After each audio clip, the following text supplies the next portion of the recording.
Ya, bismillahirrahmanirrahim. Alhamdulillahirabbil alamin wassalatu wassalamu ala asyrafil anbiya'i wal mursalin wa ala alihi wa sahbihi ajma'in. Amma ba'du. Assalamualaikum warahmatullahi wabarakatuh. Hari ini saya akan menyampaikan sedikit tazkirah yang bertajuk berbuat baik kepada ibu bapa. Terdapat banyak di dalam Al-Quran dan di dalam hadis menceritakan tentang berbuat baik kepada ibu bapa.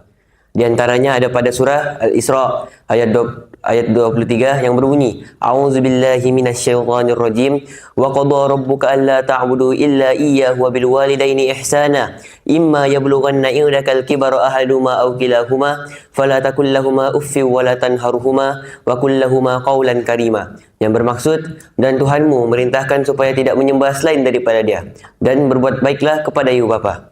Jika salah seorang dari keduanya atau kedua-duanya telah lanjut usia dalam pemeliharaanmu, maka janganlah sesekali kamu mengucapkan kepada keduanya perkataan dan janganlah kamu memarahi mereka, dan ucapkan kepada mereka perkataan yang mulia. InsyaAllah kita cuba untuk tadabbur ayat ini. A'udzubillahi minasyaitonirrajim wa qada rabbuka alla ta'budu illa iyyahu. Yang bermaksud, dan Tuhanmu merintahkan supaya tidak menyembah selain daripada Dia.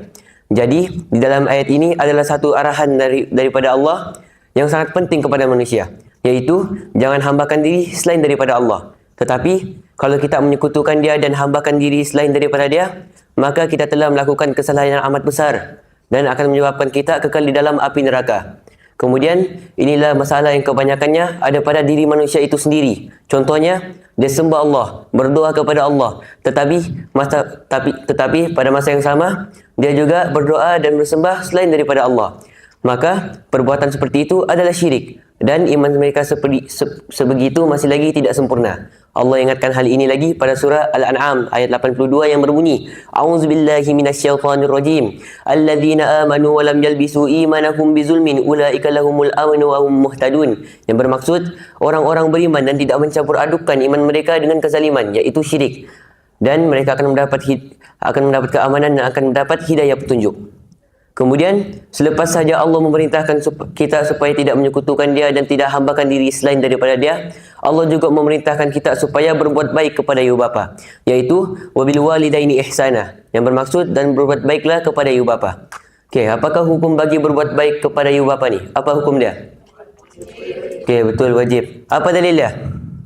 Dalilnya ada pada surah Al-Luqman ayat 14 yang berbunyi, A'udzubillahi minasyaitonirrajim. Wa wasainal insana abawayhi hamalatu ummuhu wahnan ala wahnin wa fisaluhu amain. Yang bermaksud, dan kami perintahkan manusia supaya berbuat baik kepada orang tua, ibunya yang mengandungkannya dalam keadaan yang lemah tersangat-sangat, dan ibunya yang mengandungkannya sehingga berusia 2 tahun, dan ibunya yang menyusukannya sehingga berusia 2 tahun. Jadi inilah dalil bahawa wajibnya kita berbuat baik kepada kedua ibu bapa kita. Seterusnya, jika ibu bapa kita telah lanjut usia dalam pemeliharaan kita, maka wajib untuk kita berbuat baik kepada mereka. Sebagaimana ayat seterusnya dalam surah Al-Isra, yaitu imma yablughanna indakal kibara ahaduhuma aw kilahuma. Yang bermaksud, jika salah seorang dari keduanya atau kedua-duanya telah lanjut usia dalam pemeliharaanmu. Jadi, jika kita ingin menjaga dan berbuat baik kepada ibu bapa kita, Allah melarang kita untuk fala takul lahumu uffin wa la tanharhuma. Allah melarang kita untuk mengucapkan kepada keduanya perkataan dan Allah melarang kita untuk memarahi mereka. Kemudian jika kita ingin berbuat baik kepada mereka, Allah memerintahkan kita supaya wa qul lahumu qawlan karima. Allah memerintahkan kita supaya ucapkan kepada mereka perkataan yang mulia.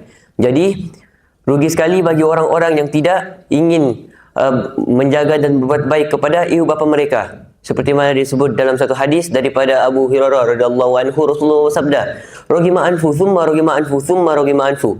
Qila man ya Rasulullah sallallahu alaihi wasallam qala, "Man adraka abawayhi indal kibar ahaduhuma aw kilahuma falam yadkhulil jannah." Yang bermaksud kehinaan. Jika baginda ditanya, "Siapakah yang kau maksudkan wahai Rasulullah?" Rasulullah menjawab, "Sesiapa sahaja yang mempunyai orang tua, tidak kira salah satu atau keduanya, namun tidak menjadikannya sebab untuk masuk ke syurga." Hadis riwayat Muslim. Jadi maksud daripada hadis ini ialah jika kita mempunyai orang tua yang telah lanjut usia dalam pemeliharaan kita, maka wajib untuk kita berbuat baik dan menjaga mereka. Tetapi kalau kita tidak menjaga dan berbuat baik kepada mereka, kita adalah orang yang rugi kerana kita tidak menjadikannya sebab untuk kita masuk ke syurga. Kemudian jika kita derhaka kepada mereka, memarahi mereka dan tidak berbuat baik kepada mereka, maka kita akan mendapatkan dosa. Selain akan mendapatkan dosa, Allah juga akan menghukum kita semasa kita hidup sebelum kematian kita menjemput. Seperti mana disebut dalam satu hadis yang berbunyi, kullu dzunubin yaghfirullahu ma syaa minha ila yaumil qiyamah illa al-baqiya wa huququl walidain aw qati'atur rahim yu'jilu li sahibiha fid dunya qabla al-maut. Yang bermaksud setiap dosa akan dilewatkan hukumannya oleh Allah mengikut kehendaknya sehingga hari kiamat, kecuali membuat kezaliman, derhaka kepada ibu bapa ataupun memutuskan silaturahim. Maka Allah akan menghukum pelakunya semasa dia hidup sebelum kematiannya menjemput. Hadis riwayat Bukhari. Jadi, jika setiap kita membuat dosa, Allah pasti akan menghukum kita mengikut kehendaknya sehingga hari kiamat, tidak kira semasa kita hidup ataupun telah meninggal dunia. Kecuali ada beberapa dosa yang Allah akan hukum kita semasa kita hidup sebelum kematian kita menjemput. Salah satunya adalah derhaka kepada ibu bapa. Jadi saya akan akhiri tazkirah saya ini dengan satu hadis daripada Abdullah bin Umar radhiyallahu anhu. Rasulullah bersabda, "Ridallahi fi ridal walidain wa saqatullahi fi saqatil walidain." Yang bermaksud, ridha Allah tergantung pada ridha ibu bapa dan kemurkaan Allah terletak kepada kemurkaan ibu bapa. Hadis riwayat Tirmizi. Jadi kalau kita ingin mencari ridha Allah, kita mestilah mencari ridha ibu bapa terlebih dahulu. Oleh itu, ibu bapa adalah individu yang paling berhak untuk menerima kebaikan dan disantuni dengan penuh hormat. Mereka juga wajib dikasihi, disayangi dan dihormati hingga hujung nyawa.